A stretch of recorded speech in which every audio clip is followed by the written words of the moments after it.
Bismillahirrahmanirrahim. Alhamdulillahirabbil alamin. Wassalatu wassalamu ala sayyidina maulana Muhammadin sayyidil anbiya'i wal mursalin wa habibi rabbil alamin wa ala ashabil akramin wa ahli baiti tahirin wa azwajit tahirati ummatil mu'minin wattabi'ina lahum bi ihsanin ila yaumiddin amma ba'd. Rabbi yassir wa la tu'assir, Rabbi tamim bil khair. Rabbana israh lana sudurana wa yassir lana umurana wa umural muslimin wahlul 'uqdatam min lisanina yafqahu qawlana. Bisanadina al-muttasil ila imami Ibni Majah rahimahullahu ta'ala. Faqad sallahu sirrahu wa adama nafa'a bi ulumihi wa barakatihi wa nafahatihi wa madatihi wa karamati fid darini amin. Bab 199.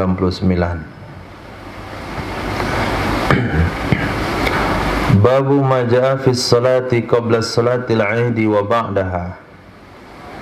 Bab hadis-hadis yang diriwayatkan tentang salat sebelum salat Id dan solat setelah solat Id. Apa hukumnya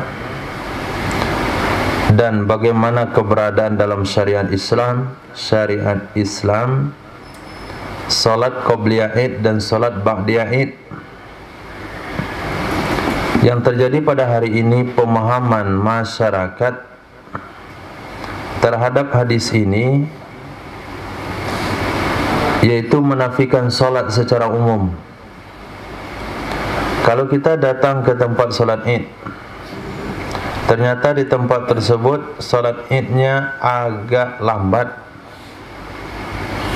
tentu kita bisa melakukan solat duha.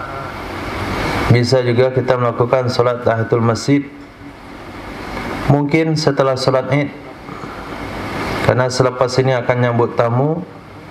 Tidak ada waktu untuk duha, kita duhaan di tempat solat Id. Ini tidak termasuk dalam hadis yang kita bahas. Jadi jangan sampai dengan membaca hadis ini lalu kita menafikan solat secara umum. Melihat orang solat Id, sebelum solat Id dia solat tahiyatul masjid. Melihat orang yang sebelum solat Id dia melakukan solat duha, lalu kita katakan enggak ada solat sebelum dan setelah solat Id. Artinya kalau kita solat Id di masjid, apakah mesti duduk langsung gara-gara mau solat Id? Tentu tidak. Yang enggak ada itu adalah solat sebelum dan setelah Id. Artinya qobliyah dan ba'diyah Id.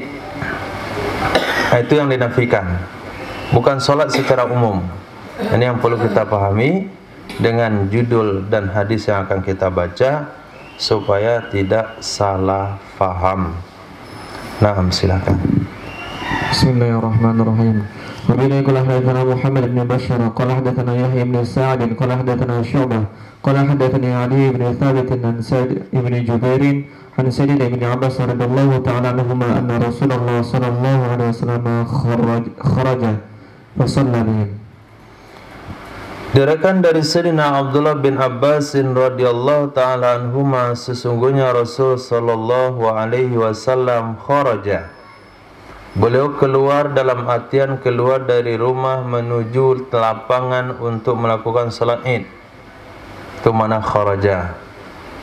Fa shalla, maka salat ya Nabi sallallahu alaihi wasallam bihim, dengan mereka.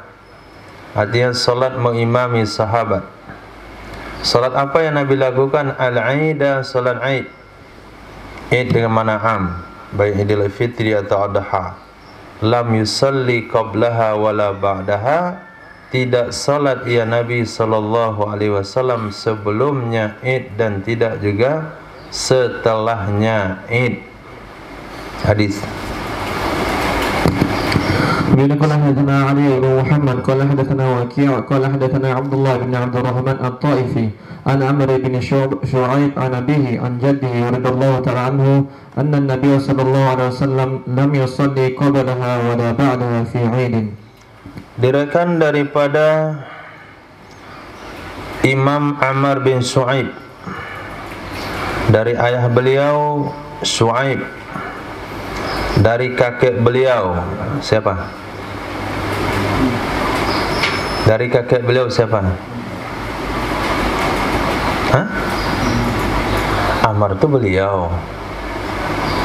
Diriwayatkan daripada Ammar bin Shu'aib. Ammar bin Shu'aib dari ayahnya yaitu Shu'aib. Shu'aib itu, Ammar itu dari kakeknya juga. Berarti ayahnya Shu'aib siapa? Siapa? Abi Shu'aib.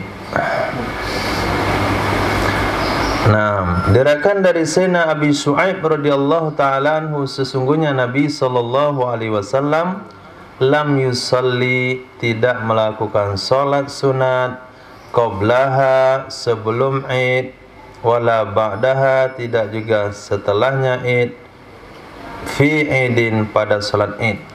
Nah, hadis. وبه قال حدثنا محمد بن يحيى قال حدثنا الحيثم بن جميل عن عبيد الله بن عمرو الراقي قال حدثنا عبد الله بن محمد بن عقيل عن عطاء بن يسار عن سيدنا أبي سعيد الخدري رضي الله تعالى عنه قال كان رسول الله صلى الله عليه وسلم لا يصلي قبل العيد شيئا فإذا رجع إلى منزله صلى ركعتين. Diriwayatkan dari Sayyidina Abi Sa'id al-Khudri radhiyallahu ta'ala anhu, beliau mengatakan, adalah Rasulullah sallallahu alaihi wasallam la yusalli, tidak mengerjakan salat ya Rasul sallallahu alaihi wasallam, qabla al-Eid, sebelum salat Id, syai'an, akan apapun. Fa idza raja'a, maka apabila kembali ya Nabi sallallahu alaihi wasallam ila manzilihi, ke rumahnya Nabi sallallahu alaihi wasallam, shalla raka'ataini, salat ya Nabi 2 rakaat. Babu ma jaa fil khuruji ila al-Eid masyian. Bab tentang hadis yang diriwayatkan, bab tentang hadis yang diriwayatkan dalam hal keluar ke tempat salat Id dalam keadaan jalan kaki. Sunnahnya jalan kaki, kecuali kalau darurat. Darurat contohnya jauh sekali tempat salat Id, enggak mungkin jalan kaki. Contoh darurat karena sakit, contoh darurat karena terlambat, contoh darurat karena hujan lebat, perlu pakai mobil.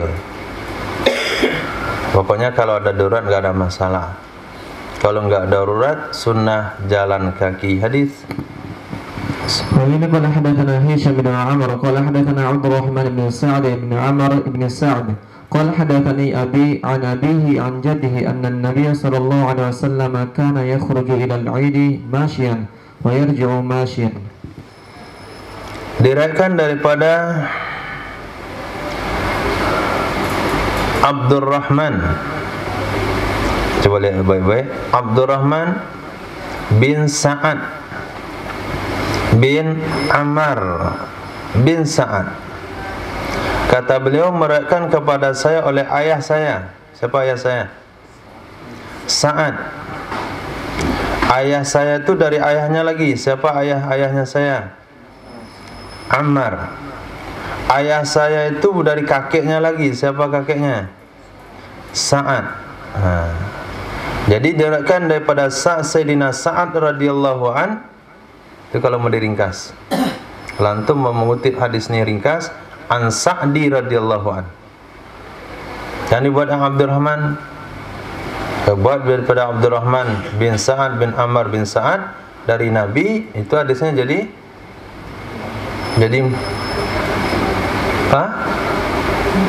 mursal. Masa tabi'in meriwayatkan dari Nabi mursal 2 kali, apa nama itu? Bukan mursal lagi. 2 kali mursal. Tabi'in dari Nabi langsung, kan enggak mungkin. Maka dibuatlah Sa'ad yang kakeknya.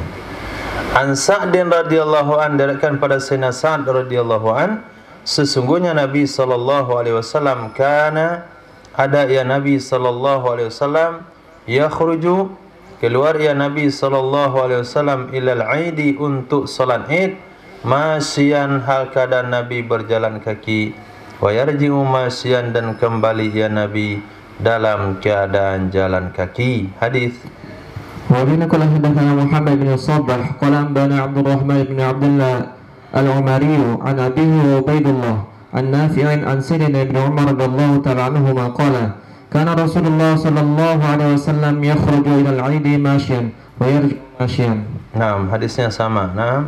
وبين قال حدثنا يحيى بن حكيم قال حدثنا أبو داود قال حدثنا زهير عن أبي إسحاق عن الحارث عن سيدنا ابن علي بن أبي طالب رضي الله تعالى عنه قال إن من السنة أن يمشى إلى العيد. Ayyumsha. Nah, itu bina majhul. Kitab saya bina ma'ruf. Ayyamsya. Boleh kedua-duanya. Secara kaidah nahwu, tapi secara lafaz hadis tentu yang banyak riwayatnya. Kita antum bukan banyak riwayat, cetakannya sama. Nah, kitab kami lebih banyak. Iyalah, itu satu cetakan sama kita. Satu cetakan. Nah, pokoknya kaidah nahwu boleh deh. Tapi menurut lafaz hadis, wallahu alam mana yang sahih. Yamsiyaka atau yumsha. Sesungguhnya di antara perkara sunnah, kata Sayyidina Ali bin Abi Thalib radhiyallahu an, ayyumsha ilal aidi, bahwa di jalan kakiin. Nah, itu kalau mau terjemahkan secara bahasanya, bahwa berjalan kaki ke salat Id. Ketika dikatakan minas sunnah, itu maknanya Nabi telah mensunnahkan. Kalau sesuatu kita tidak tahu ada hadisnya dari Nabi, jangan bilang sunnah. Kalau bilang sunnah berarti sudah ada hadisnya. Kalau sesuatu kita tidak tahu, kita bilang sunnah secara sengaja, berarti kita telah berbohong atas nama Nabi sallallahu alaihi wasallam. Hati-hati. Sunnah. Memang ada es itu zaman Nabi? Tidak. Es kelapa bilang es kelapa sunnah. Enggak ada. Tapi kok ini ya minuman sunnah. Ini ada nih. Bukan gelasnya ya, minumannya. Bukan ainnya ya, tapi nisbahnya. Kalau ainnya semua bid'ah. Nah, kalaulah susu zaman Nabi ada sampai sekarang, masih lah dia. Nah, hati-hati bilang sunnah, main sunnah-sunnah saja. Tokoh sunnah, ada zaman Nabi. Seperti apa tokoh sunnah? Tidak ada. Oh, kami hanya ambil berkah saja. Ambil berkah nggak apa-apa. Kalau hanya ambil berkah nggak ada masalah. Nah, berkah dengan namanya. Khair. Tapi kalau maksud daripada maknanya tentu nggak boleh. Hadis. Bismillahirrahmanirrahim. Hadatsana Muhammad bin Sabah qala hadatsana Abdul Aziz ibn Khattab qala hadatsana Mindal an Muhammad bin Ubaidillah bin Abi Rafi' an abihi an jaddihi radhiyallahu ta'ala anhu anna Rasulullah sallallahu alaihi wasallam kana ya'ti al-'ida mashiyan. Diriwayatkan daripada Imam Muhammad bin Ubaidillah bin Abi Rafi', dari ayah beliau Ubaidillah, dari kakek beliau Sayyidina Abi Rafi' radhiyallahu an. Sesungguhnya Nabi sallallahu alaihi wasallam kana, ada ya Nabi, ya'til 'aida masyian, mendatangi ya Nabi sallallahu alaihi wasallam akan salat Id hal keadaan berjalan kaki. Babu ma ja'a fil khuruji yaumal 'aidi min tariqin wal ruju'i min ghairihi. Bab tentang hadis keluar pada salat Id dari satu jalan Artinya di rumah keluar menuju mushola Id dari satu jalan dan pulang dari jalan yang berbeda. Hadis. ومن قال حدثنا هشام بن عمرو قال حدثنا عبد الرحمن بن سعد بن عمرو بن سعد قال أخبرني أبي عن أبيه عن جده أن النبي صلى الله عليه وسلم كان إذا خرج إلى العيدين سلك على Diriwayatkan daripada sama perawinya yang di atas Abdurrahman bin Sa'ad bin Amr bin Sa'ad, dari kakek, dari ayahku, dari bapakku, dari bapakku, dari bapaknya bapak, dari kakeknya bapak, yaitu dari Sayyidina Sa'ad radhiyallahu an. Sesungguhnya Nabi sallallahu alaihi wasallam kana ada ya Nabi, idza kharaja apabila keluar ya Nabi sallallahu alaihi wasallam ilal aidaini untuk melakukan dua salat Aid, salaka niscaya menempuh ia Nabi atas dar Sa'id bin As. Jadi dari rumah itu ke lapangan tempat salat Id, Nabi melewati dar Sa'id bin As, kemudian ashabil fasatid. Apa arti ashabil fasatid? Pustat artinya kemah. Ashabil fasatid berarti masyarakat yang hidup berkemah. Nah, kalau dar itu hidup dengan rumah. Jadi, Nabi menempuh perumahan Sa'id bin As. Sa'id bin As itu bukan satu orang itu. Maaf, Sa'id bin As memang satu orang. Tapi ketika dikatakan dar Sa'id bin As itu kampung namanya. Lewat situ terus sampai ke kampung, lewat lagi ke dusun pelosok yang orang-orang tinggal di situ pakai kemah-kemah saja, nggak ada rumah-rumah. Suman sarafa, kemudian pulang ia Nabi bitariqil ukhra, di jalan yang lainnya lagi, yaitu jalan Bani Zurek. Kemudian selesai dari Bani Zurek, keluar ia Nabi ke dar Ammar bin Yasir, kemudian ke dar Sayyidina Abi Hurairah, kemudian langsung ke Balat sampai di rumah Nabi, keliling. Tahun ini saya khutbah di An-Nur. An-Nur mana? Musola di belakang. Jalan mana mutarnya? Antum yang tahu kampung ini? Dani yang sering keliling kampung? Mungkin jalan lebih jauh lagi situ. Keluar ke jalan baru, masuk lagi ke dalam, sampai sini. Nanti pulang baru ke sini. Jalan baru dulu tuh, Pasar Indarung tuh. Turun ke bawah, belok ke kiri, entar lagi sampai kan?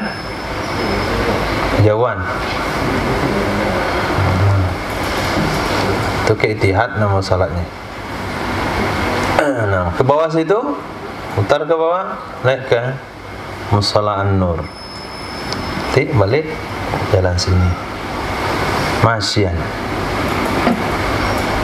Nah, tapi karena ada uzur. Uzurnya apa? Bawa kamera. Khair. Nah, jadi dari sini juga dua jalur yang kita lewati, maka jalur pergi lebih jauh dari jalur pulang. Nah, itu mungkin ada hadisnya atau enggak ada, nanti kita lihat. Jalur pergi lebih jauh daripada jalur pulang, itu yang disunahkan.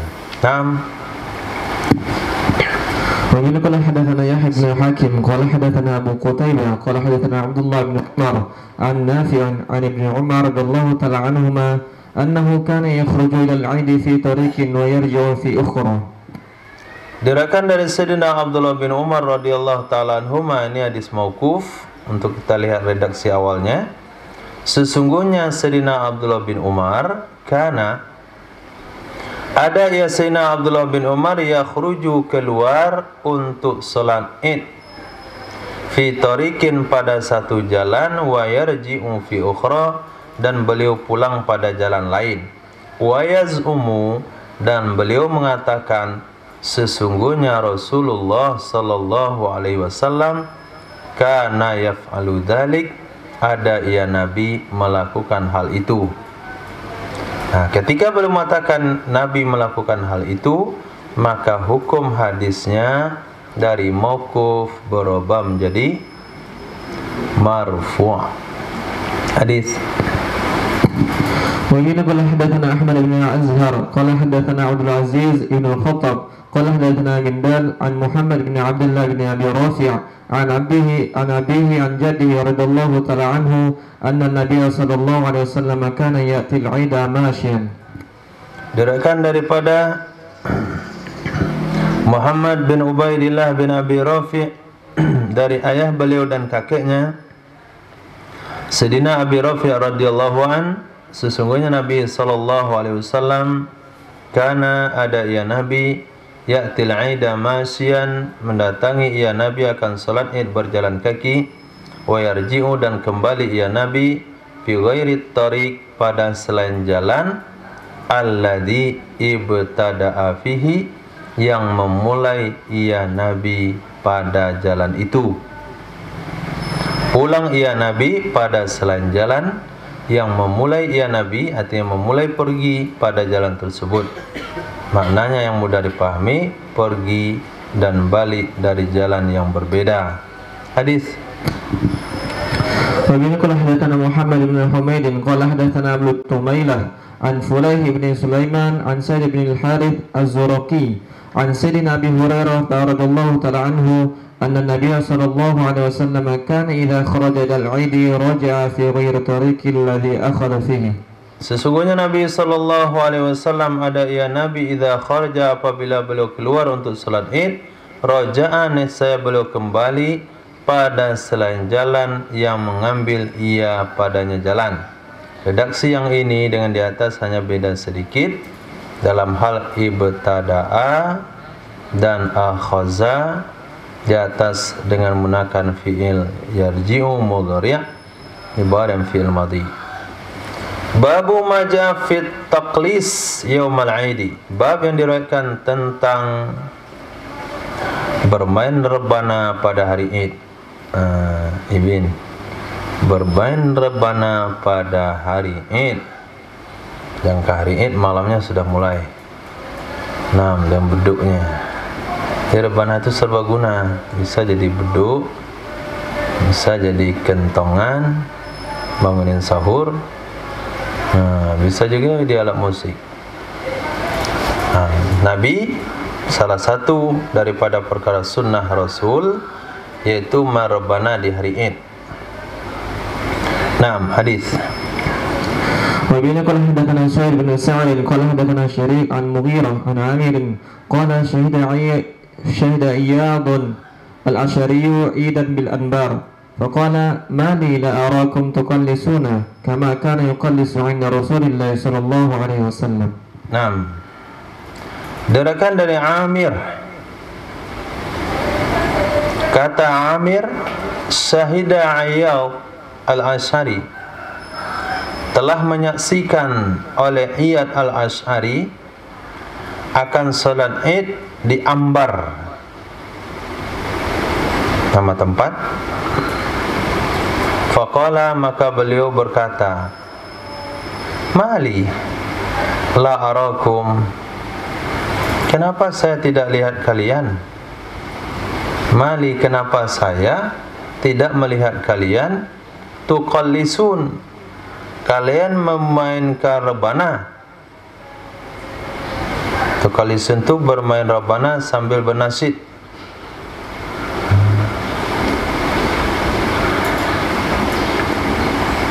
Sebagaimana yuqallasu inda Rasulillah, sebagaimana yang pernah ada dimainkan rebana serta nyanyian di dekat Rasul sallallahu alaihi wasallam. Jadi yang ditegur yang dikomplain oleh Sayyidina Ayyad Asy'ari ini adalah perkara mubah, rebana sama nasyid, rebana dan nyanyian. Tapi karena itu adalah hari di mana pernah dilakukan di zaman Nabi sallallahu alaihi wasallam, beliau tidak mau ada rasa kekurangan. Kalau pada hari Id enggak ada lauk misalnya, kita komplain lah.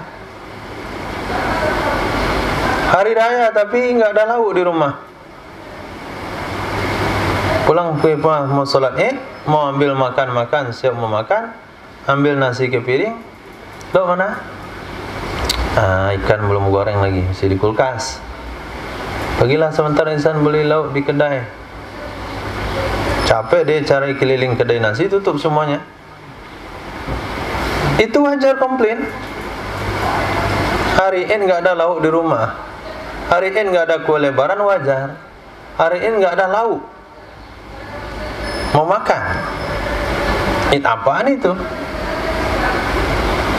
Tapi yang dikomplainkan, yang dikomplainin oleh Sayyidina Ayyad bin Amir Ayyad Al-Asy'ari radhiyallahu an, bukan perkara-perkara yang kurang seperti khutbah dulu baru, salat, mimbar dibawa, keluar masjid. Itu kan perkara urgen, perkara sakral, perkara penting, perkara inti. Salat dirubah tertibnya, sehingga diriwayatkan dia telah menunaikan sabda Nabi yang berbunyi man ra'a minkum munkaran. Tapi yang disayangkan oleh Sayyidina Ayyad ini bukan perkara yang sepenting itu, hanya nasyid dan rebana. Tapi karena itu adalah yang dibuat di zaman Nabi, beliau pengen juga dibuat sampai hari ini. Itu yang disebut dengan ittiba yang sempurna terhadap perkara mubah pun tidak mau ditinggalkan kalau hal itu ada di zaman Nabi sallallahu alaihi wasallam. Paham tuh nasyid? Pak hari 4 malam. Nyanyinya berapa judul? Yang usia rekaman berapa? Ala aja belum ganti. Ya karim, Masya Allah. Nah, itu baru penampilan nasyid tanpa guru. Sanadnya maktu'.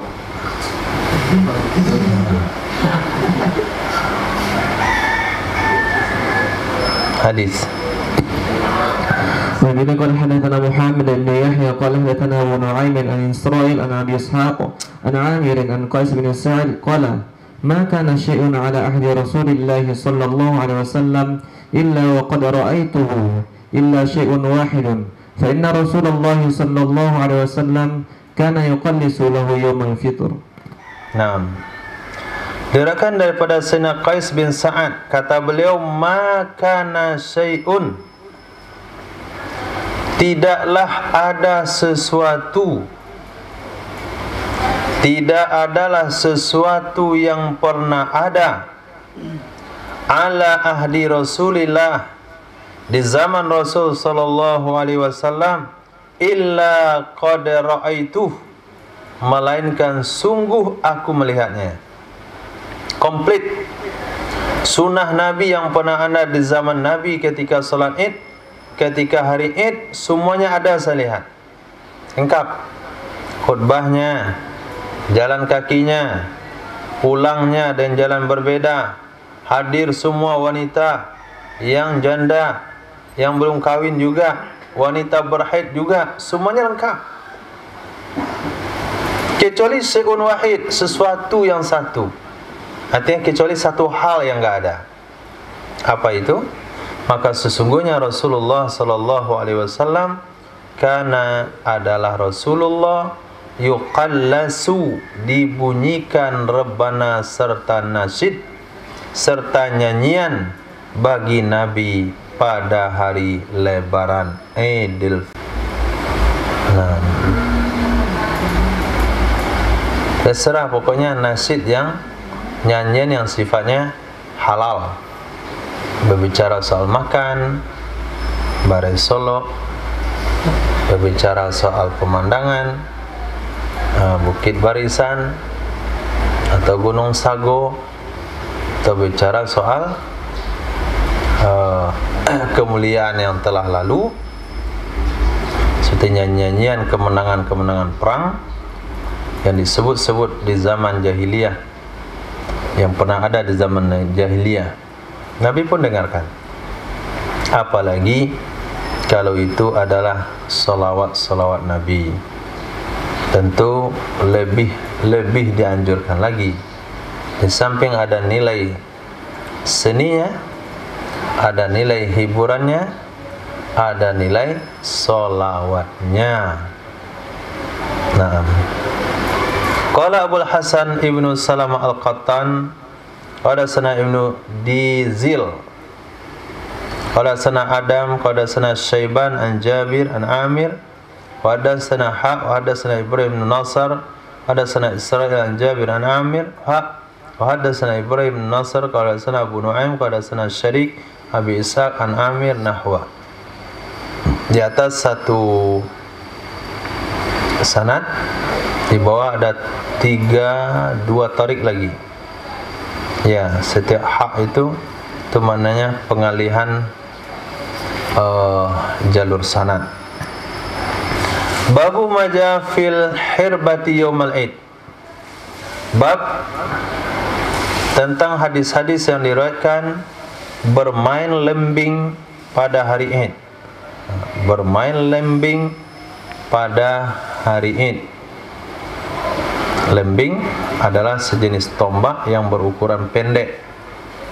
Nah, itu yang dimainkan oleh orang-orang Habasyah.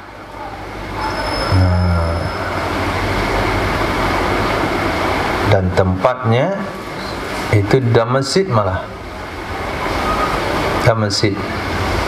Tentu dalam waktu dan suasana tidak ada ibadah. Kalau kita hari Id bermain sendok dan garpu, kuali dan tungku, pisau dan kapak, itu sebagian daripada sunnah hirbah, niat main. Yang kecil-kecil main tanah.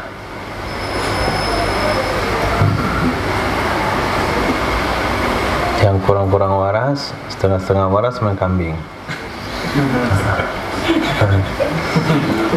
Susu kambing lah diperasnya, makan kagak dikasih, dinaikinnya. Itu suasana Id. Biarkan saja mereka berkembang biak. Tapi di sini secara nas hadis, itu permainan yang pernah dibuat di zaman Nabi adalah main lembing. Nah, baca. وبه قال حدثنا هشام بن معمر قال حدثنا عيسى بن يونس قال حدثنا عبد الرحمن بن إبراهيم قال حدثنا الوالد بن مسلم قال حدثنا الأوزاعي قال أخبرني نافع عن سيدنا ابن عمر رضي الله تعالى عنهما أن رسول الله صلى الله عليه وسلم كان يغدو إلى المصلي في يوم العيد والعنزة تحمل بين يديه. Nah, musalla.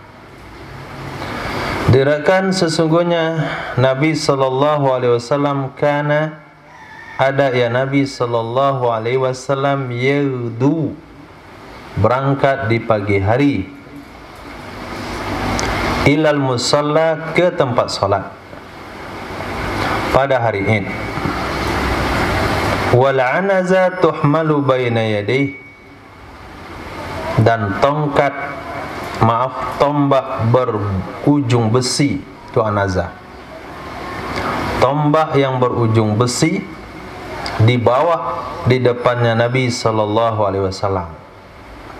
Artinya dibawa oleh seseorang yang seseorang itu jalan di depan Nabi. Itu mana tuh malu baina yadi. Fa idza balagal musalla, apabila sampai ya Nabi ke tempat solat, apabila sampai ya Nabi ke tempat solat, nusibat baina yadai, ditancapkan ia tombak di depannya Nabi. Fa yusalli ilaiha, maka salat ya Nabi sallallahu alaihi wasallam ke arah tombak itu.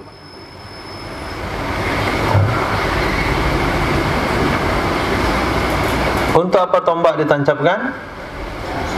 Untuk sutratul musalli. Memang kenapa harus tombak? Lihat situasinya. Wazalika, dan demikian, annal musalla kana fadaan, sesungguhnya tempat solat adalah ia tanah lapang. Laisa fihi syai'un yustataru bih, tidak ada di tempat tersebut sesuatu yang bisa dijadikan sutroh dengannya. Nggak ada yang bisa dijadikan sutroh. Pohon nggak ada, tembok nggak ada. Yang ada hanya tombak yang bisa ditancapkan. Ditancapkanlah tombak.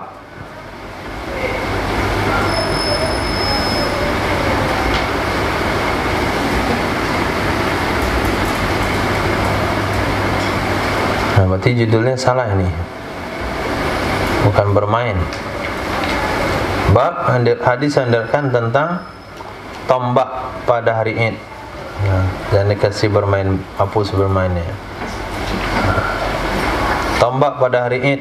Jadi keikutan setan tombak pada hari Id. Di sini tujuannya adalah untuk sutra. Hadis. قال حدثنا سعيد بن سعيد قال حدثنا علي بن مصهر عن عبيد الله عن نافع عن سيدنا عمر رضي الله تعالى عنهما قال كان النبي صلى الله عليه وسلم إذا صلى يوم عيد أو غيره نصبت حربة بين يديه.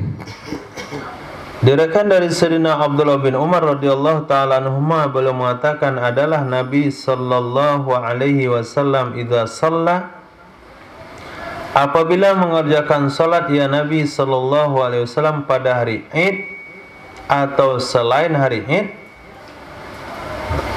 niscaya ditancapkan akan tombak di depannya Nabi. Fa yusalli ilaiha, lalu salat ya Nabi menghadap kepadanya tombak. Wa nasu min khalfih, dan orang-orang sahabat-sahabat di belakangnya Nabi. Berkata Imam Nafi', fa min thamma ittakhazal umara, dari karena itu mengambil akannya tombak oleh para umara. Kita lihat di tenda-tenda para pemimpin, di tenda-tenda amir perang, itu di depannya disiapkan tombak. Kalaupun ada pengawalnya, disiapkan dengan tombak. Nah, silang ini.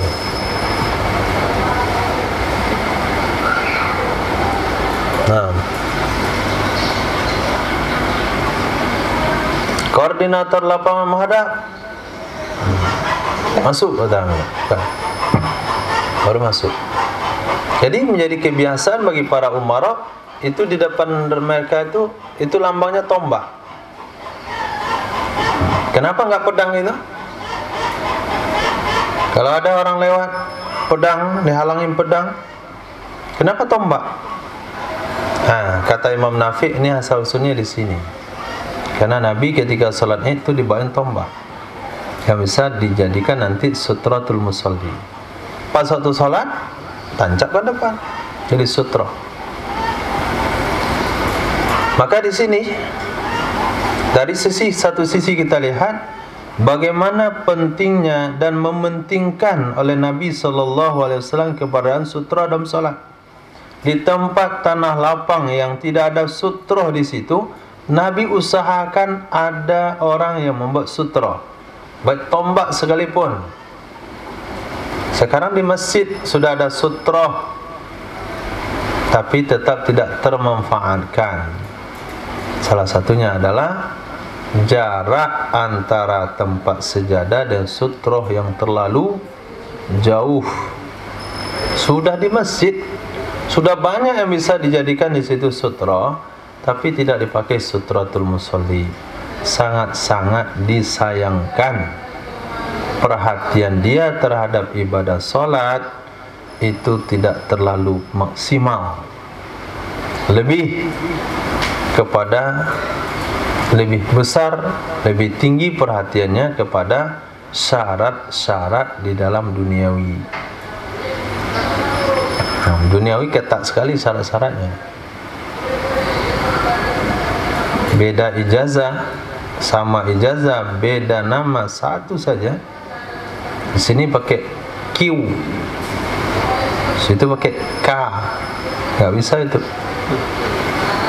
KTP apa? Rifqi, IKK Rifki. Katanya ulang buatnya balik.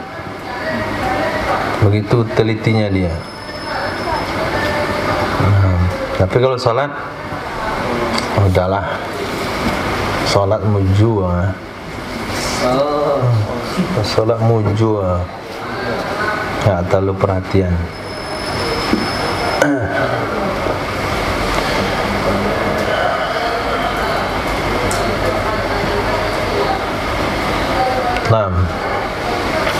Hadis.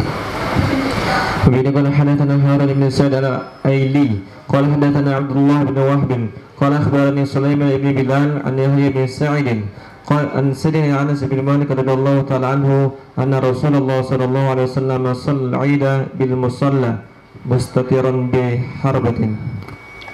Sesungguhnya Rasulullah sallallahu alaihi wasallam salat ya Nabi sallallahu alaihi wasallam akan Id di musalla. Nah, musalla di sini bukan seperti musalla yang kita pikirkan, bangunan kecil atau miniaturnya masjid. Tapi musalla yang dimasukkan di sini adalah tempat solat, arti makan, yaitu di tanah lapang. Mustatiran hakadan, Nabi menutup diri dengan menggunakan tombak. Babu maja fi khurujin nisa'i fil aidain. Bab tentang hadis yang diriwayatkan ikut serta keluarnya wanita-wanita dalam dua salat Id. Walaupun Nabi sallallahu alaihi wasallam bersabda,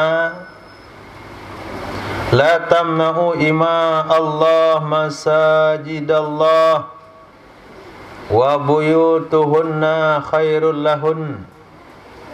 Jangan kalian melarang wanita-wanita salat ke masjid-masjid. Rumah-rumah mereka lebih baik bagi mereka.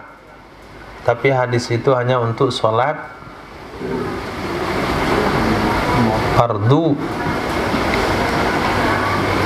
Nah, tapi khusus untuk salat Id itu ada perintah wanita-wanita ikut keluar menghadiri salat Id.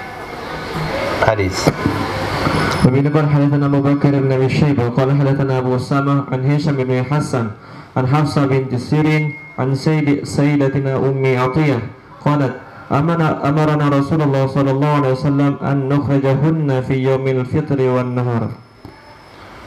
Diriwayatkan dari Sayyidatina Ummi Atiyah radhiyallahu taala anha, seorang wanita yang ditugaskan memandikan jenazah para perempuan yang meninggal di Madinah di zaman Nabi, termasuk beliau yang memandikan jenazah putri Nabi sallallahu alaihi wasallam. Kemudian wanita yang ditugaskan di zaman Madinah, di zaman Nabi di Madinah untuk mengkhitan anak wanita.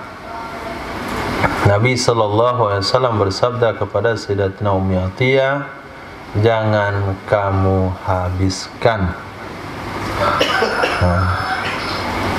Terus hanya Sayyidatina Ummi Atiyah yang paham dengan hadis itu. Dan antum yang laki-laki tidak usah perlu paham, kecuali untuk memberi paham kepada bidan-bidan wanita yang menyunat anak wanita. Katanya jangan dihabiskan.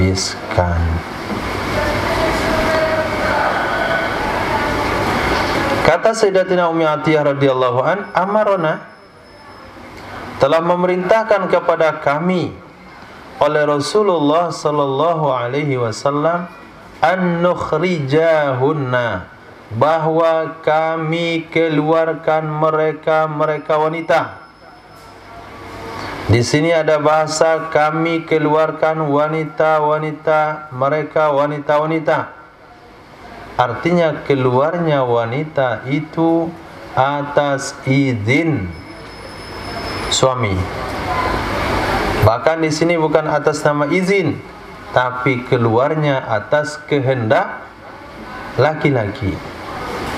Kalau hari ini nggak perlu bahasa kami keluarkan mereka wanita-wanita, tapi bahasanya kami diajak keluar oleh mereka wanita. Ya keluar. Oh, biar keluar. Telah memerintahkan kepada kami oleh Rasul sallallahu alaihi wasallam an nukhrijahunna, bahwa kami keluarkan mereka wanita fi yaumil fitri wan nahri, pada hari fitri dan hari nahar, Idul Adha. Qala, berkata ia, ya siapa? Perawi. Qalat Ummu Atiyah, berkata Sayyidatina Ummu Atiyah, maka kami katakan, ara'aita ihdahunna la yakunu laha jilbab. Apa pendapatmu wahai Rasulullah? Apa pendapatmu wahai Rasulullah, salah seorang mereka, salah satu dari semua wanita itu tidak ada baginya jilbab. Itu zaman miskin. Sampai-sampai wanita nggak bisa keluar rumah karena tidak ada jilbab. Nggak bisa kami keluar rumah, jilbab nggak ada. Hari ini juga sama, tapi karena darurat keluar juga mereka. Nggak bisa kami keluar rumah karena nggak ada jilbab, tapi karena darurat kami keluar juga lah. Kalau nggak ada jilbab jangan keluar. Bagaimana caranya? Faltul bisha, maka hendaklah memakaikan akannya wanita, ukhtuha, oleh saudari perempuannya, min jilbabiha, dari jilbabnya. Kalau nggak ada jilbab, pinjam. Nah, kalau nggak ada jilbab, pinjam. Tapi dalam salat fardu Nabi katakan, kalau mau keluar jangan dilarang, rumah lebih baik. Tapi dalam salat Id, kalau nggak punya jilbab, pinjam jilbab. Berarti penting kehadiran dalam salat Id. Bukan karena melihat hukumnya wajib, tidak, tapi melihat di mana di waktu itu yang diinginkan adalah mengaminkan secara bersama-sama dari doa yang dipanjatkan oleh seorang khatib. Hadir secara bersama, bergembira bersama, berjumpa hanya sekali dua kali dalam setahun. Nah, karena Idul Fitri dan Adha mesti hadir. Itu adalah ijtima umat yang menggabungkan bukan hanya laki-laki saja. Laki-laki melakukan perkumpulan sekali seminggu minimal pada hari Jumat, tapi untuk total seluruh umat, laki perempuan, yang tua, yang muda, yang masih kecil, yaitu pada salat Id, itulah 2 kali dalam setahun.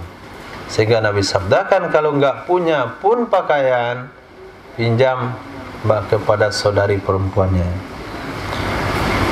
Berarti penekanan untuk wanita hadir dalam salat Id. Nah, baca. وبه قال حدثنا محمد بن الصبح قال أنبأنا سفيان عن أيوب عن ابن سيرين عن أم عطية رضي الله تعالى عنها قالت قال رسول الله صلى الله عليه وسلم أخرج الأواتق وذوات الخدور. Diriwayatkan dari Sayyidatina Ummi Atiyah radhiyallahu taala anhu, beliau mengatakan, bersabda oleh Rasul sallallahu alaihi wasallam, akhriju, keluarkanlah oleh kalian, al-awatiq, wanita-wanita gadis, wanita-wanita gadis yang hampir balik. Nah, belum lagi balik, wanita-wanita gadis yang hampir balik. Kemudian zawatil khudur, wanita-wanita yang berdiam diri di balik dinding. Zawat, wanita-wanita khudur yang berdiam diri di balik dinding. Arti dasar zawat itu kan artinya sahib. Zumalin, sahibu malin. Zawani, sahibani. Zawat untuk jamak muannas, maknanya sawahibatil khudur, wanita-wanita yang memiliki dinding-dinding. Apa maksud wanita memiliki dinding? Wanita yang hari-hari mereka tinggal di balik dinding. Mereka tidak keluar. Kenapa tidak keluar? Satu, karena faktor malu. Kedua, karena faktor ingin menyelamatkan diri, tidak diganggu. Nah, artinya anak-anak gadis yang sudah balik. Jadi Nabi bersabda, ikut sertakanlah, keluarkanlah anak-anak gadismu yang hampir balik dan anak-anak gadismu yang sudah balik, yang berlindung di balik dinding-dinding rumahmu, untuk menjaga kehormatannya, menjaga agamanya, menjaga harga dirinya, dan supaya tidak diganggu oleh laki-laki. Maka pada hari Id, keluarkan mereka untuk hadir.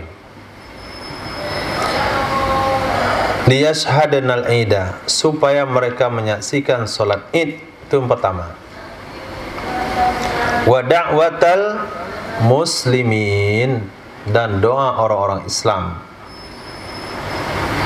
Wa yajtanibannal huyyal, dan hendaklah benar-benar menjauhi oleh wanita-wanita yang berhaid musallan nas, tempat salat manusia.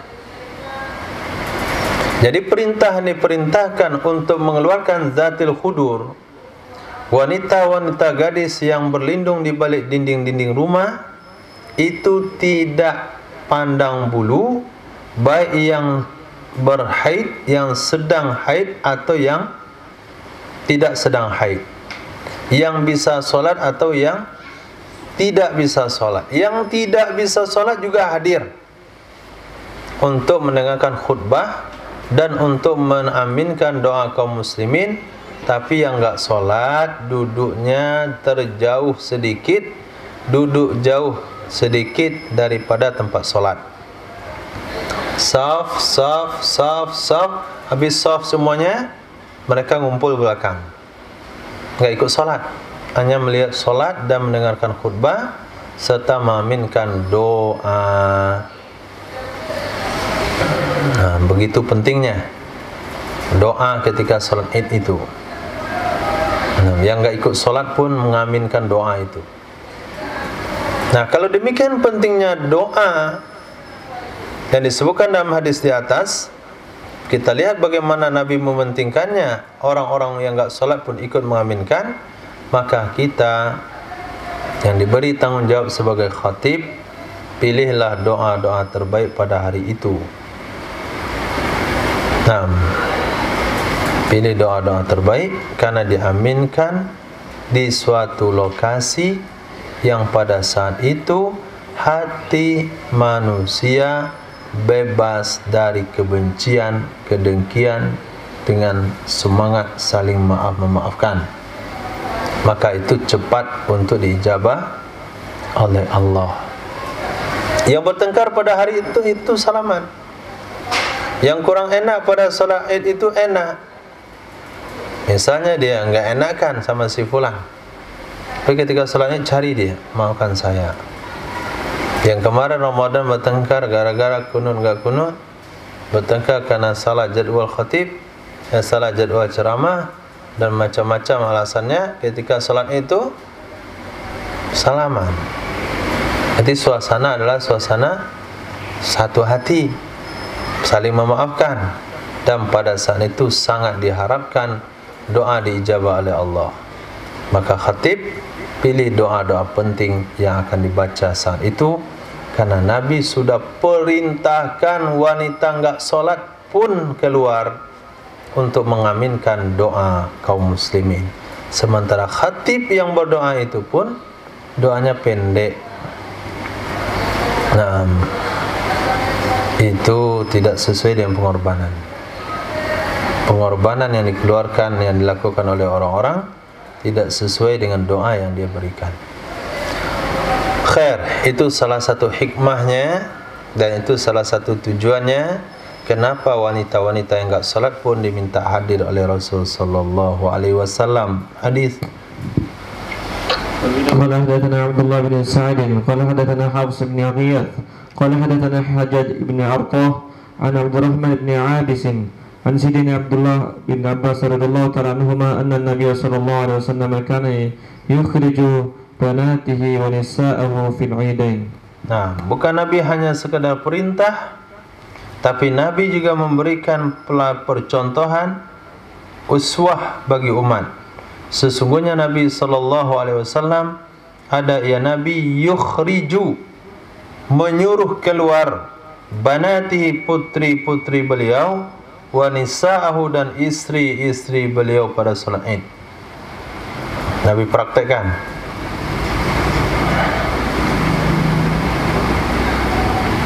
Kalau kita berbicara lebih terhormatlah istri Nabi. Kalau kita bicara lebih ahli zuhud lah istri Nabi. Bicara dalam hal apapun, istri Nabi itu terdepan. Maka tidak ada alasan karena faktor tertentu. Misalnya saya adalah ahli ibadah, misalnya saya adalah jamaah masturat, apapun alasannya, apapun fadilah dan kelebihan yang dia punya, kalau pada hari Id keluar. Yang buat pula syariat baru, emaknya sama anak-anak perempuan salat Id di rumah, yang keluar-keluar sini saja, rumah baik-baik bagi kalian. Makmu imam, mau jadi makmum, biar kami aja laki-laki keluar. Kita beda, kita jamaah masturat. Gak ada bahasa begitu. Jangankan wanita muslimah pada hari ini, istri Nabi saya ikut salat Id, putri-putri Nabi saya ikut salat Id, semuanya ikut. Maka tidak ada bahasa pengecualian dan pertimbangan-pertimbangan lain, kecuali pertimbangan yang wajib. Nah, apa pertimbangan wajib? Laki-laki perempuan campur baur di situ. Itu memang enggak perlu. Campur baur itu enggak perlu. Khair, insyaallah. Babu maja fima idza jatamal idani fi yaumin. Insyaallah. Pasang telinga baik-baik mas. Ini hadis penting untuk dipahami supaya tidak salah paham. Bab tentang hadis yang diriwayatkan pada perkara apabila terkumpul 2 hari Id dalam 1 hari. Pertanyaan untuk Dani, mungkinkah terkumpul 2 hari Id dalam 1 hari, Dani?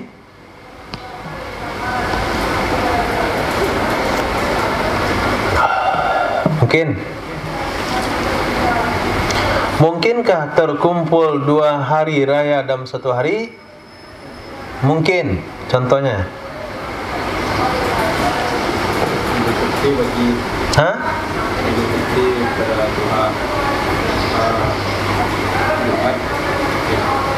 Berarti 2 hari itu adalah hari Lebaran dan Jumat. Dan itu hari itu kiamat pun belum bisa terjadi itu. Di fitri 1 Syawal, Idul Adha tanggal 10 Zulhijjah, nggak mungkin ngumpul. Jadi 2 Id di sini adalah Lebaran sama Jumatan. Jadi Jumatan itu bagian dari Id. Nah, bagian daripada Lebaran. Maka penampilan pada hari Id Jumat itu memang beda. Untuk hari Id. Hadis. ومن قال حدثنا ناصر بن علي الجهضمي قال حدثنا أبو أحمد قال حدثنا إسرائيل عن عثمان بن المغيرة عن إياس بن أبي رملة الشامي قال سمعت رجلا سأل زيد بن أرقم رضي الله تعالى عنه هل شهدت مع رسول الله صلى الله عليه وسلم عيدين في يوم. Ya Karim. Diriwayatkan daripada Imam Iyas bin Abi Ramalah Asy-Syami. Kata beliau, sami'tu rajulan. Aku pernah mendengarkan seseorang sa'ala, dia bertanya kepada Sayyidina Zaid bin Arqam. Apa pertanyaan yang ditanyakan oleh laki-laki tersebut? Hal syahidta, apakah engkau menyaksikan, apakah engkau menghadiri bersama Rasulullah sallallahu alaihi wasallam idaini fi yaumin, 2 hari besar dalam 1 hari? Qala, berkata Sayyidina Zaid bin Arqam, na'am, pernah. Qala, berkata ia laki-laki, fa kaifa kana yasna, bagaimana adalah Nabi sallallahu alaihi wasallam melakukannya? Qala, berkata ia Sayyidina Zaid bin Arqam, sallal aida, salat ya Nabi akan salat Id. Summa raja'a, kemudian kembali ya Nabi. Kembali ke mana? Kembali ke rumah. Hah? Summa raja'a belum ada. Di kitab saya ada tambahnya. Shallal aida summa raja'a summa rakhasa. Kemudian memberikan keringanan ya Nabi sallallahu alaihi wasallam untuk salat Jumat. Summa qala, kemudian Nabi bersabda, man syaa an yusalliya falyusalli, siapa saja yang ingin untuk mengerjakan salat Jumat, maka silahkan dia kerjakan. Siapa saja yang ingin mengerjakan salat Jumat, maka silakan dia kerjakan. Itu redaksi hadis pertama. Dari redaksi hadis ini, maka tidak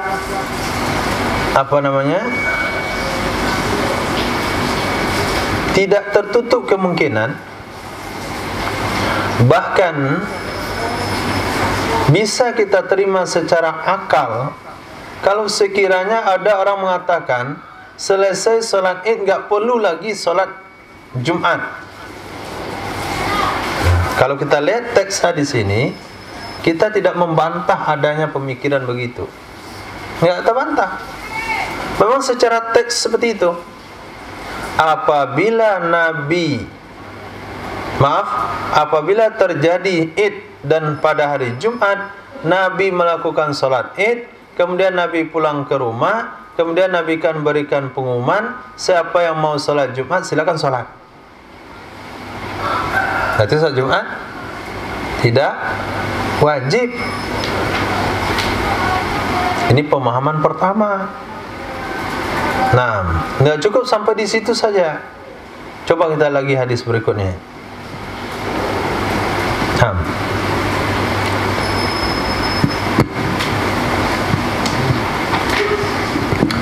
وبه قال حدثنا محمد المصطفى الحمصي قال حدثنا بقية قال حدثنا شعبة قال حدثني مغيرة الضبي عن عبد العزيز بن رفيع عن ابي صالح عن ابن عباس رضي الله تعالى عنهما عن رسول الله صلى الله عليه وسلم انه قال.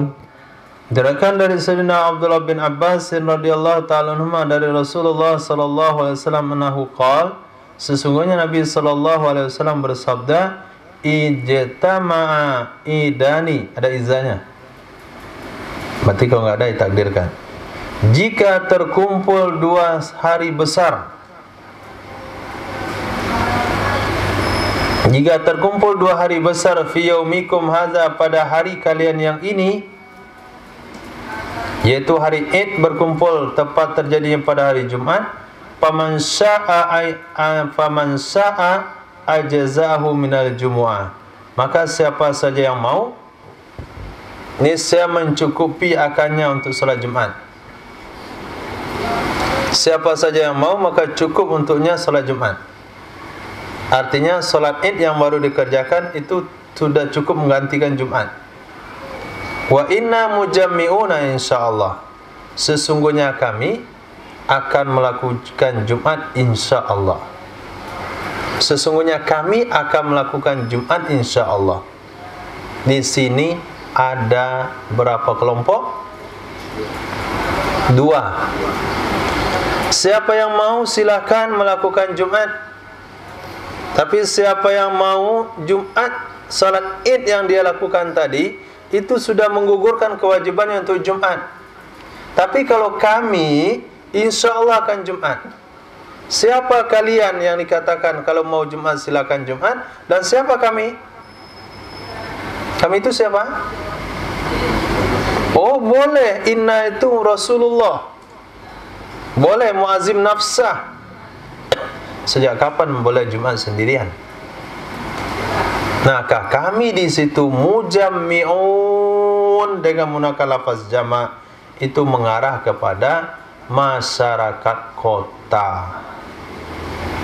Kami masyarakat kota akan melakukan Jumat insyaallah.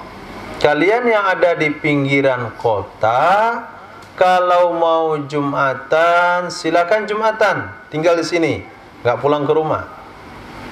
Tapi bagi yang mau pulang, silakan pulang. Kalau dia pulang, dia tidak bisa balik lagi ke masjid untuk Jumatan.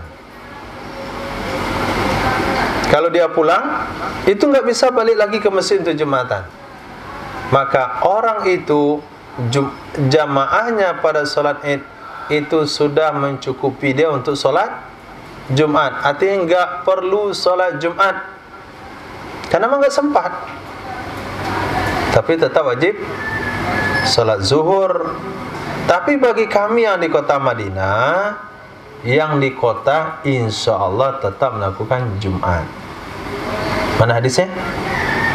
Pada hadis yang lain juga tentang surah-surah yang dibaca pada hari Id.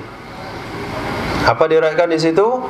Nabi sallallahu alaihi wasallam membaca surah Sabbisma rabbikal a'la pada rakaat pertama, Al-Ghasyiyah pada rakaat kedua pada salat Id, dan Nabi baca kembali pada salat Jumat. Jadi Nabi melakukan salat Jumat. Nah, ketika memilih seperti itu, mereka main sapu rata saja dengan hadis pertama. Nah, sapu rata dengan hadis pertama, berfatwa pula di mimbar. Nah, apa fatwa dia? InsyaAllah hari ini hari Jumat kita sudah selesai melakukan salat Id. Maka dalam hadis sahih diriwayatkan siapa yang mau salat Jumat nanti silakan salat Jumat, yang enggak pun enggak apa-apa. Itu hadis pada Nabi SAW. Itu disampaikan dalam salat Id. Nah, disampaikan juga oleh panitia Id, ikut disambung oleh pengurus masjid. Saya pernah salat Id di sebuah tempat yang pengurus masjidnya memberikan pengumuman setelah salat Id begini, InsyaAllah masjid kami nanti tidak buka untuk Jumat. Nah, gitu.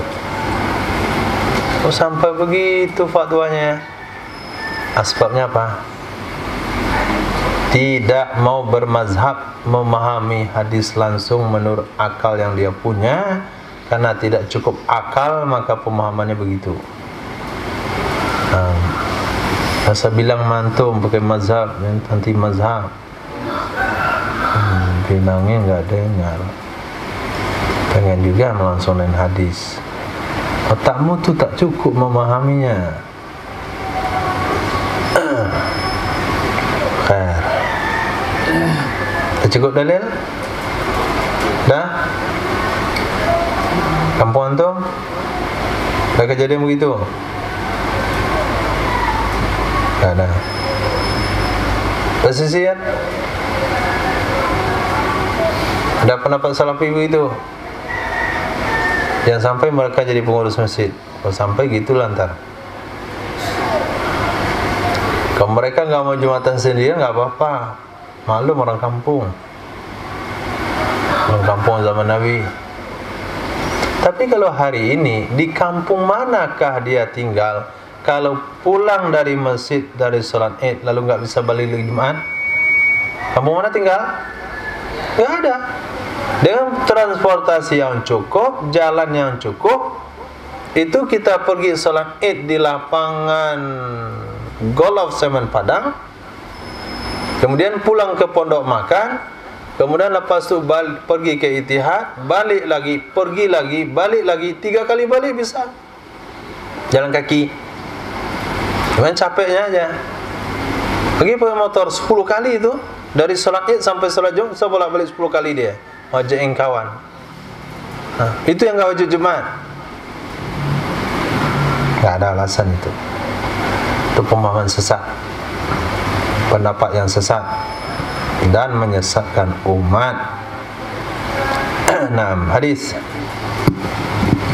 قال حدثنا محمد بن يحيى قال حدثنا يزيد بن عبد ربه قال حدثنا بقية قال حدثنا شعبة قال حدثني مغيرة الضبي عن عبد العزيز بن رفاع عن ابي صالح عن سيدنا ابي هريرة رضي الله تعالى عنه عن النبي صلى الله عليه وسلم نحوه.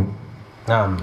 ويقول حدثنا جبارة ابن المغلس قال حدثنا من دار بن علي قال عن عبد العزيز بن عمر عن نافع عن سيدنا ابن عمر رضي الله تعالى عنهما قال اجتمع عيدان على عهد رسول الله صلى الله عليه وسلم فصلى بالناس ثم قال. Diriwayatkan dari Sayyidina Abdullah bin Umar radhiyallahu taala anhuma beliau mengatakan terkumpul 2 hari besar di zaman Rasul sallallahu alaihi wasallam. Fasalla bin nas, maka salat ya Nabi mengimami manusia, artinya salat Id. Kemudian Nabi sallallahu alaihi wasallam bersabda, "Man syaa'a an ya'tiyal jumu'ah falyatiha." Siapa saja yang ingin untuk mendatangi salat Jumat, maka silakanlah ia mendatanginya. Wa man sa'a an yatakhallafa falyatakhallaf. Siapa saja yang ingin untuk meninggalkan salat Jumat, maka silakan saja ia tinggalkan.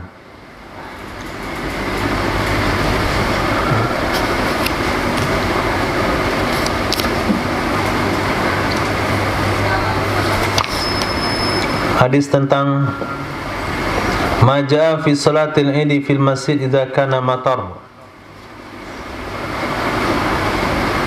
Hadis yang diriwayatkan dalam hal salat Id di dalam masjid apabila terjadi hujan. Apabila terjadi hujan, sulit untuk melakukan salat di tanah lapang, maka salat Idnya adalah di masjid. Kalau kita lihat pembahasan ini mengindikasikan bahasanya masjid adalah opsi kedua untuk tempat salat Id kalau terjadi hujan. Berarti prioritas utama salat Id itu adalah di lapangan. Itu prioritas pertama. Salat Id itu di lapangan. Jadi bagaimananya dianjurkan salat Id di lapangan. Tapi dengan beberapa catatan. Kalau sekiranya lapangannya lebih kecil daripada masjidnya, yang buat di lapangan. Lapangan takraw. ganti masjid, nggak cocok. Jadi lapangan itu adalah ketika lebih besar pada masjid. Nah, lebih besar pada masjid. Ini asal lapangan saja, yang penting bawah langit dah. Pertama, urusan kiblat nggak jelas. Yang kedua, meluruskan shaf nggak jelas. Mau salat idnya di lapangan, tapi shafnya nggak jelas. Ada yang menghadap kemana? Kalau kita ditarik garis itu antara makmum dan makmum menghadap kepala dan kepalanya. Lurus itu bagi ujung itu miring. Lurus sini miring. Hadapi mereka ke menghadap kiblat. Campur misalnya laki dan perempuan. Kalau begitu nggak bagus. Jadi bukan asal lapangan.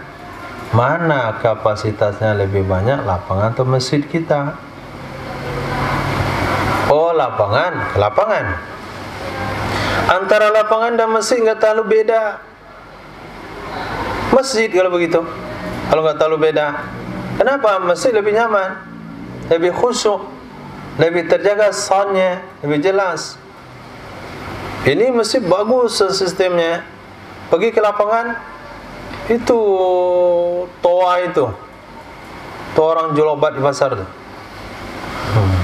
Kita khutbah kayak dengar orang jual obat. Orang nggak dengar belakang. Apa sampainya itu? Nggak ada gunanya. Organ tunggal? Oh, jangan ditanya. Organ tunggal keluarga yang mengadakan cukup soundnya. Tapi sholat id satu masjid yang mengadakan soundnya, sound halo-halo Bandung itu. Orang cari buah, orang cari kuali tambuk, periuk pasuk. Nah, itu sound yang dipakai. Ini terlalu tidak terlalu memperhatikan agama. Coba itu dipakai untuk baralek, organ tunggal, nyanyilah dia itu. Artis ibu kota manapun nyanyi dengan sound yang halo-halo Bandung tuh nggak bagus. Untuk khutbah itu yang disediakan. Untuk organ bagus soundnya. Ini masyarakat yang mengadakan baralek gadang nih. Dan ini gadang menurut syariat Islam. Id, hari besar. Mengadakannya umat muslim, mengadakannya kampung. Sementara ini organ tunggal mengadakan keluarga.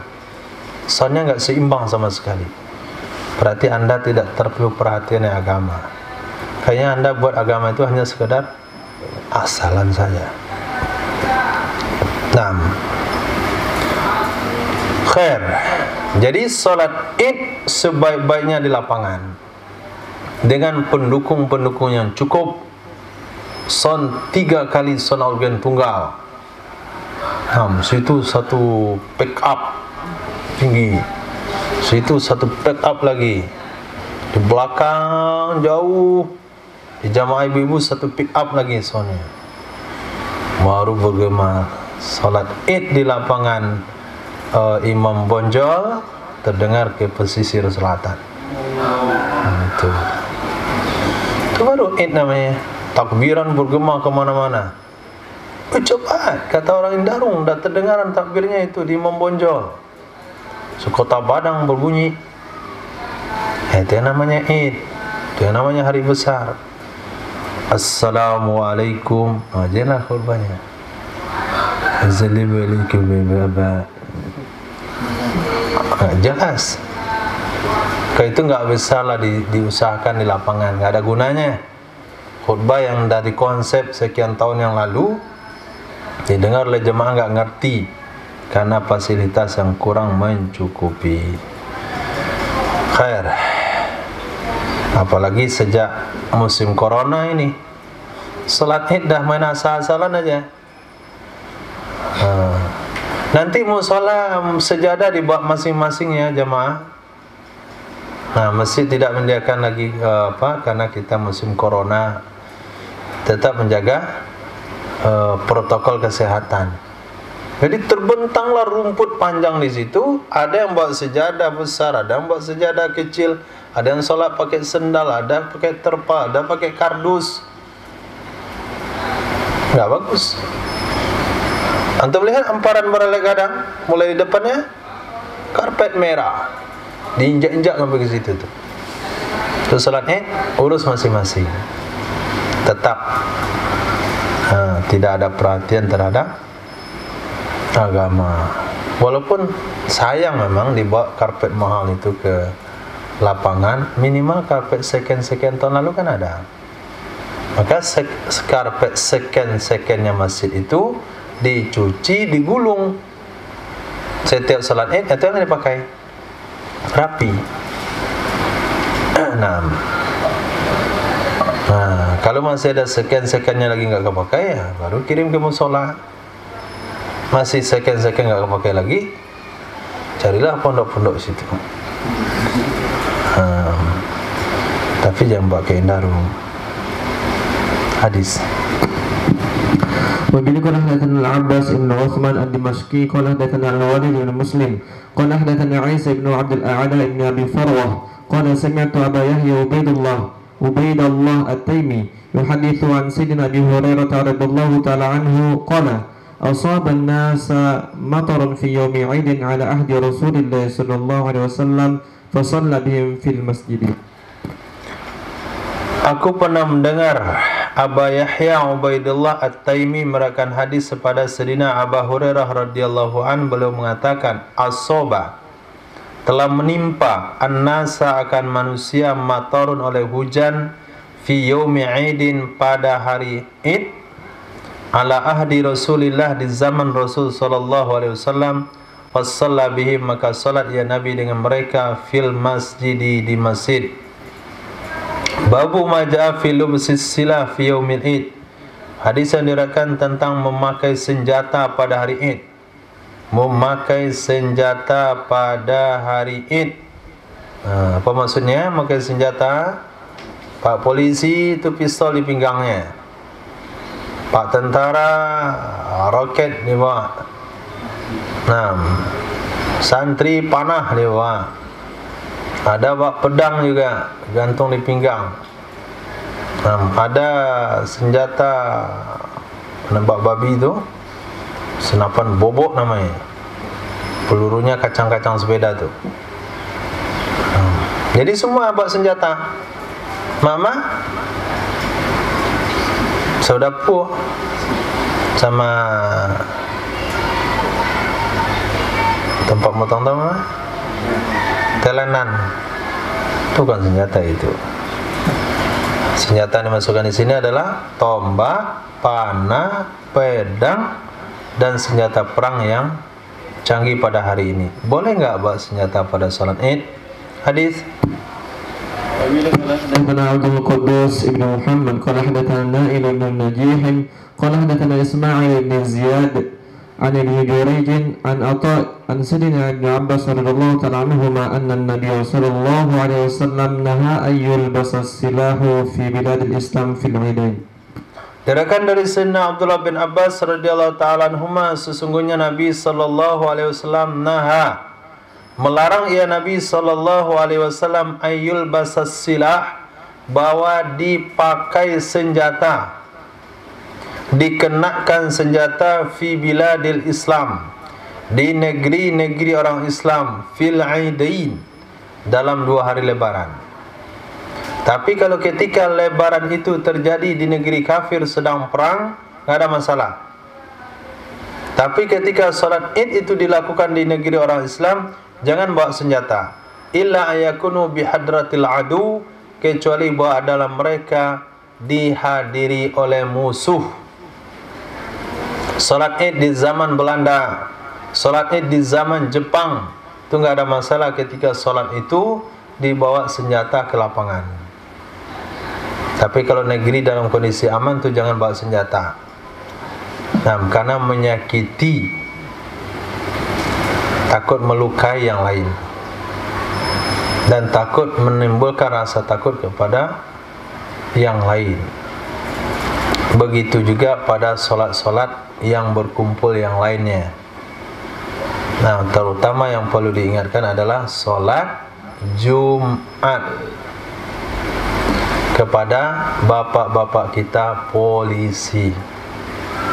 Nah, tolong pistol bapak ketika solat Jumat diletakkan di depan, jangan ditaruh di pinggang, karena itu mengancam.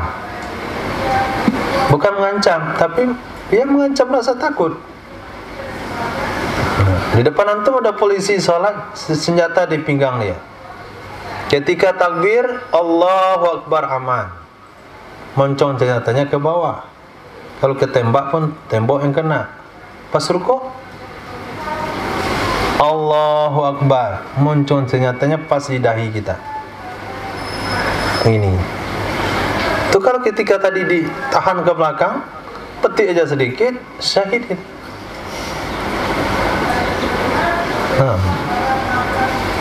kata Pak polisi, nggak ada senjata isinya. Walaupun nggak ada Pak, tapi kami nggak tahu tuh kan nggak ada. Yang ada di benak kami kalau ketika sujud itu, ketika ruku itu, nampak itu moncong senjata sejajar dahi.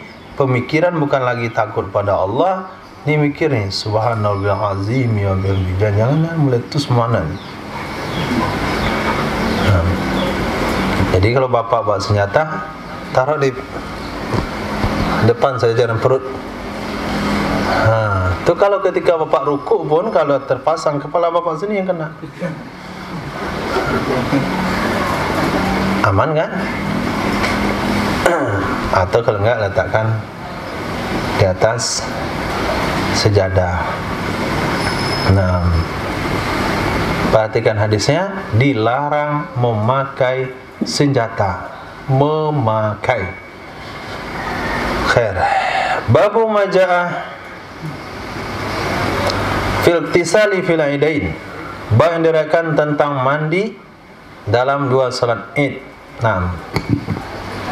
وبه قال حدثنا مبارك بن المغلس قال حدثنا حجاج بن تميم عن ميمون بن مهران عن سيدنا بن عباس رضي الله تعالى عنهما قال كان رسول الله صلى الله عليه وسلم يغتسل يوم الفطر ويوم الأضحى. Diriwayatkan dari Sayyidina Abdullah bin Abbas radhiyallahu ta'ala anhuma adalah Rasulullah sallallahu alaihi wasallam kana apa? Lil mudawama. Nabi selalu mandi pada hari fitir, hari raya Idul Fitri dan hari raya Idul Adha. Sunnah mandi Id. Mandi Id ini menurut ulama fikih masuk waktunya lewat jam 12 malam. Sudah boleh mandi. Hadis. وقال حدثنا ناصر بن علي الجهضمي قال حدثنا يوسف بن خالد قال حدثنا أبو جعفر القطمي عن عبد الرحمن بن عقبة بن الفاكه بن سعد عن جده الفاكه بن سعد وكانت له صحبة أن رسول الله صلى الله عليه وسلم كان يغتسل يوم الفطر ويوم النحر ويوم العرفة. Diriwayatkan daripada Abdurrahman bin Uqbah bin Fakih bin Sa'ad, dari kakek beliau Fakih bin Sa'ad. Wa kana lahu suhbah, dan ada baginya kakek sahabat, titel sahabat. Sesungguhnya Rasul sallallahu alaihi wasallam kana, ada ya Rasul sallallahu alaihi wasallam yagtasilu, mandi pada hari Idul Fitri dan hari Idul Adha, hari Nahar, dan hari Arafah tanggal 9 Zulhijjah untuk wukuf di Arafah. Jadi mandinya adalah sebelum zuhur. Wa kana al-Fakih, dan adalah Fakih memerintahkan keluarganya untuk mandi pada ini hari-hari. Jadi bukan hanya sekedar meriwayatkan hadis, tapi juga melakukan instruksi, perintah kepada ahli baitnya, kepada keluarganya. Ahla itu ada dua makna.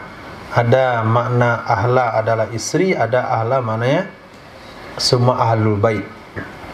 Maka di sini mengarah kepada ahlul bait, semua anak pinaknya, keluarganya itu diperintahkan mandi pada 3 hari tersebut.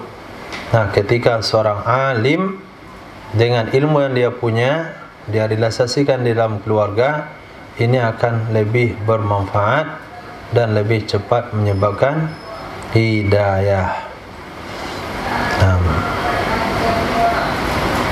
Beda sama cerita humor yang pernah diriwayatkan ketika tidak akan meraih sebuah kebaikan kalau belum menginfakkan harta yang paling kita cintai. Mana harta yang paling kita cintai itu kita infakkan untuk Allah Subhanahu wa taala. Ayah ini punya kecintaan sama ayam jantan yang bangkok. Anaknya duluan pulang, ayahnya masih ngobrol di masjid. Karena amplop belum terima. Kasih minum dulu. Anaknya pulang langsung ambil ayam bangkok ayahnya sedekahi. Pulang ayahnya, lihat mana ayam bangkok. Sudah disedekahkan. Emang kenapa disedekahkan? Lan tanalul birra hatta tunfiqu mimma tuhibbun. Ayatnya itu untuk orang, ceramah tadi bukan untuk kita. Itu ceramah tadi untuk orang, bukan untuk kita. Untuk kita jangan. Begitu jadinya. Jadi ketika ada ceramah untuk orang bukan untuk kita, akhirnya apa yang dipelajari tidak memberi bekas. Karena untuk orang aja nih. Ketika ada hadis ini apa? Oh, ini bisa nih. Dapat tuh. Itu menghantam. Ketika hadis itu menghantam benak dia, pelan nih nadanya. Qala Rasulullah sallallahu alaihi wasallam. Kenapa lembek suaranya? Ini hadis karena apa? Tersinggung tukak surang. Bicara soal diri sendiri. Antum bayangkan ketika seorang ustadz dia kerja di bank konvensional, lalu dia baca hadis riba, mana kira-kira nadanya itu?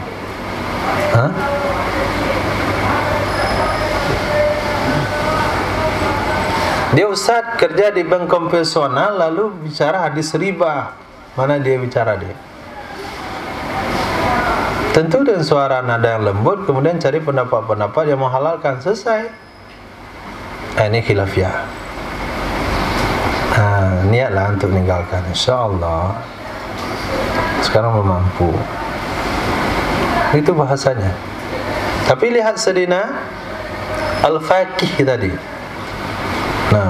Beliau memerintahkan ahlahu, seluruh penduduk rumahnya, untuk mandi pada 3 hari tersebut. Hanya urusan mandi, bukan urusan wajib, urusan mandi. Bagaimana kira-kira sikap beliau dengan hadis Nabi kalau hal yang wajib, merapikan shaf misalnya, masalah untuk aurat misalnya, dan sebagainya?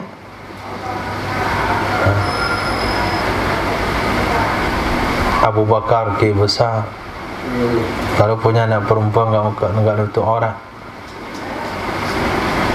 Apa kata dia?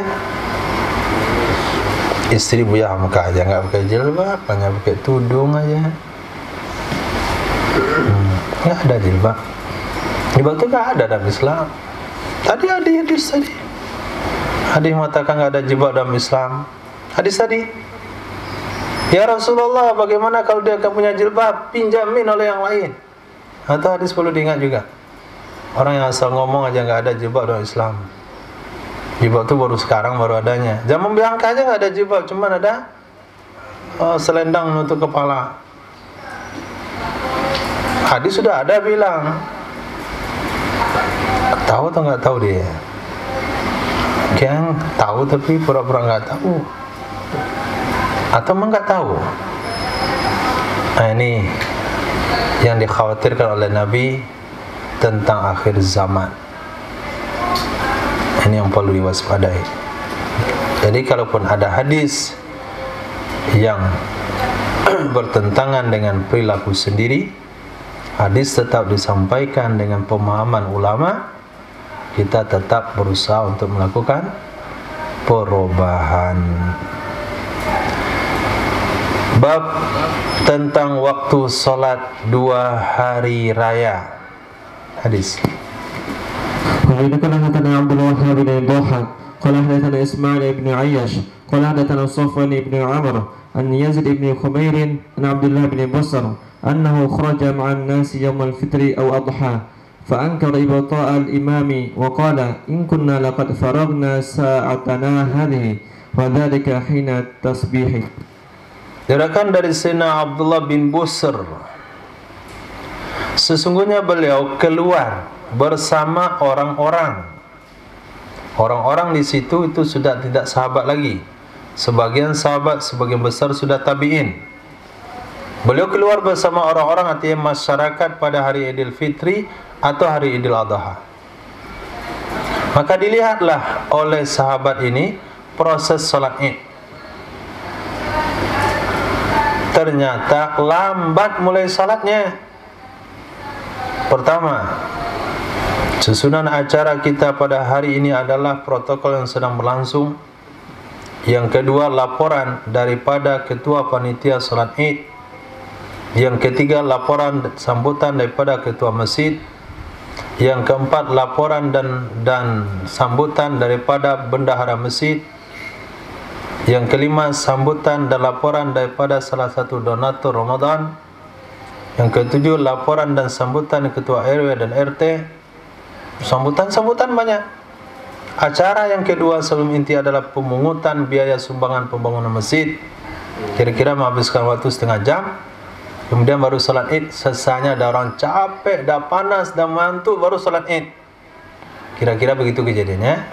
Diingkari oleh Sayyidina Abdullah bin Busr. Fa'angkara ibta' al-imam, maka dia mengingkari terlambatnya imam memulai salat karena banyak laporan demi laporan. Nah, banyak sambutan dan sambutan. Waqala, berkata ia Sayyidina Abdullah bin Busr, in kunna, adalah kami, laqad faragna, demi sungguh kami sudah selesai, sa'atana hadi, jam kita yang ini. Di jam yang segini ni kami dah selesai dulu salat ini. Di zaman Nabi, kalian aja belum mulai lagi. Kapan itu jam kita yang ini itu? Kapan beliau isyaratkan?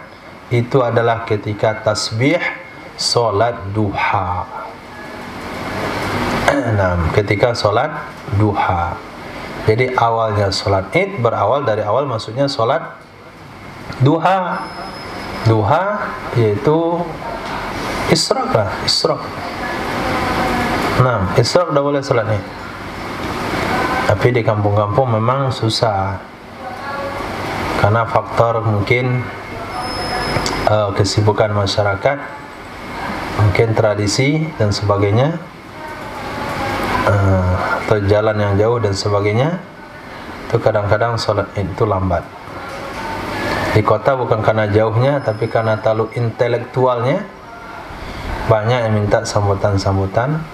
Apalagi dalam sholat itu hadir pemerintah-pemerintah, mereka akan buat sambutan-sambutan.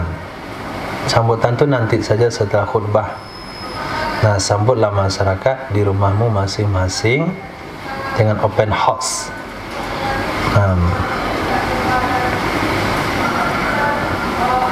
InsyaAllah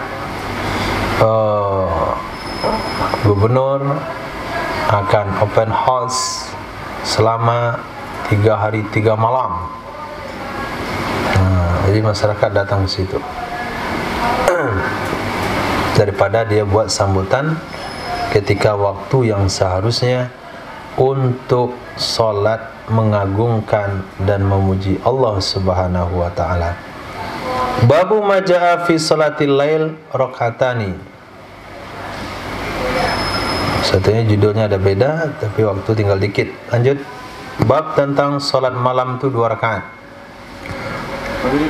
Qala Ahmad bin Abdah qala Muhammad bin Zaid an Anas bin Sirin an Ibn Umar radhiyallahu ta'ala anhuma qala kana Rasulullah sallallahu alaihi wasallam yusalli min al-laili matna. Adalah Rasulullah sallallahu alaihi wasallam yusalli, mengerjakan salat min al-laili di malam hari, masna 2 rakaat. Hadis. Wa qala hadatsana Muhammad bin Yurub بن سعيد عن نافع عن سيدنا ابن عمر رضي الله تعالى عنهما أن رسول الله صلى الله عليه وسلم قال صلاة الليل مثنى مثنى. Salat malam dua rakaat. Hadis.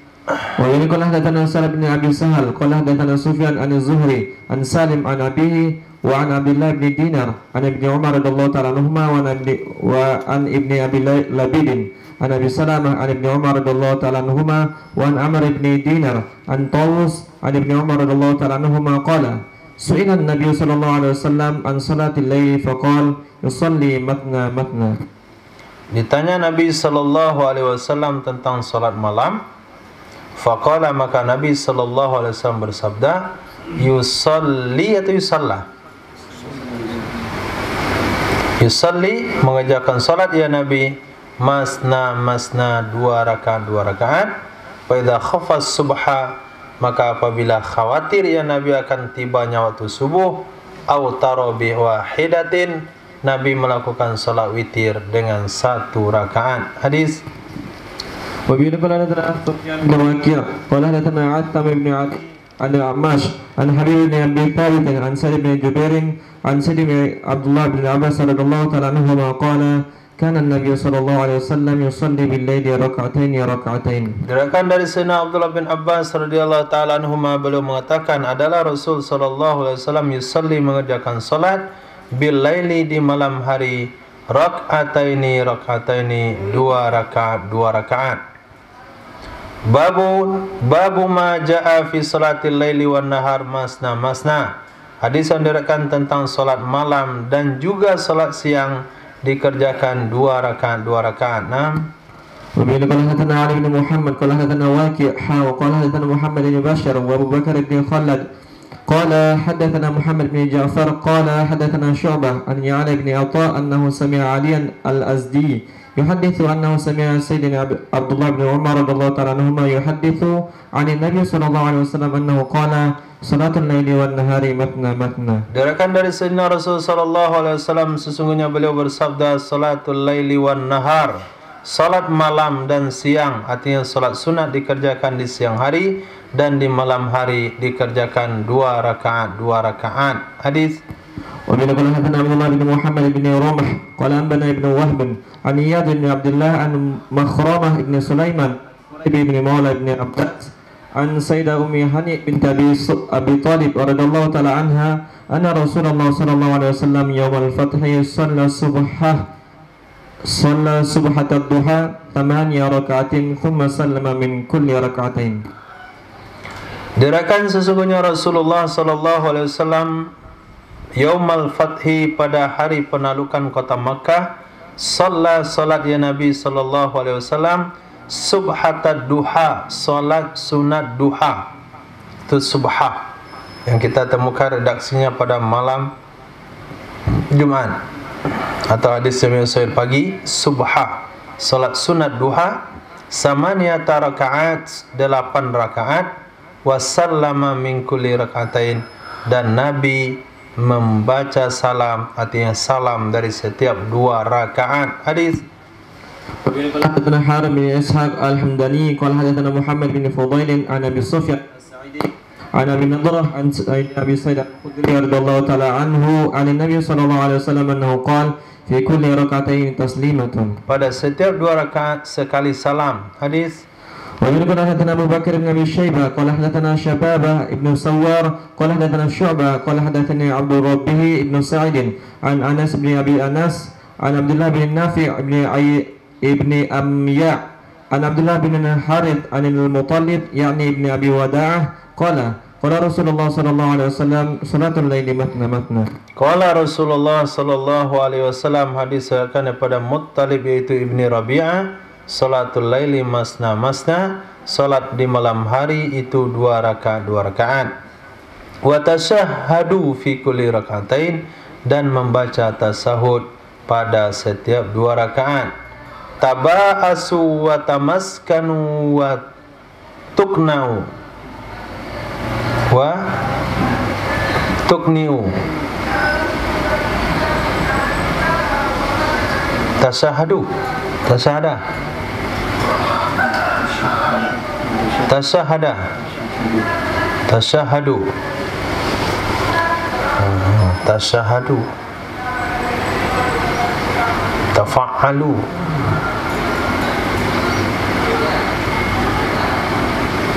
Kok tasyahadu ya?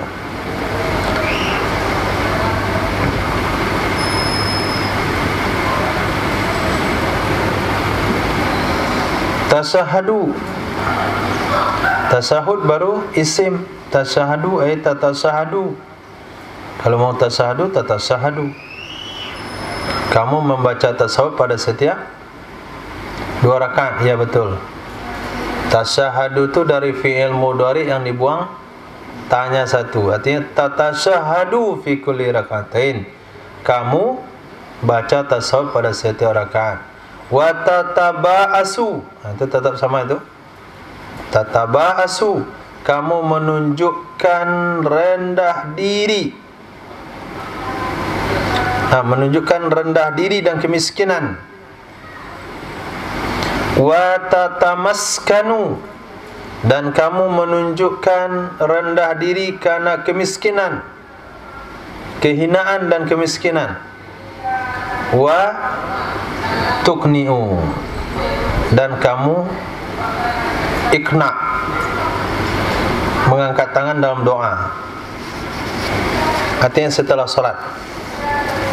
Jadi ikna, kamu mengangkat tangan dalam doa setelah solat. Dan kamu baca Allahumma ghfirli, ya Allah ampunilah aku. Faman lam yaf'al dzalik, maka siapa saja yang tidak melakukan itu, lepas solat langsung tancap gas pergi, bahwa khidaj, maka itu berarti kurang. Itu adalah kurang. Enggak cukup, enggak sempurna. 6. Jadi di sini ada penekanan walaupun tidak sesuai dengan judul, tapi ada penambahan di sini. Kita baca tasyahud setiap 2 rakaat. Kemudian tunjukkan rasa fakir, tunjukkan miskin. Kemudian doa itu dengan perasaan khusyuk. Kemudian yang penting doa pengampunan, Allahumma ghfirli. Cukup insyaallah. Nanti dengan materi yang berbeda, qiyam syahri Ramadan. Subhanallah bihamdihi, subhanaka wa bihamdika, asyhadu an la ilaha illa anta, astaghfiruka wa atubu ilaik. Subhanaka rabbil izzati amma yasifun, wa salamun ala mursalin, walhamdulillahi rabbil alamin.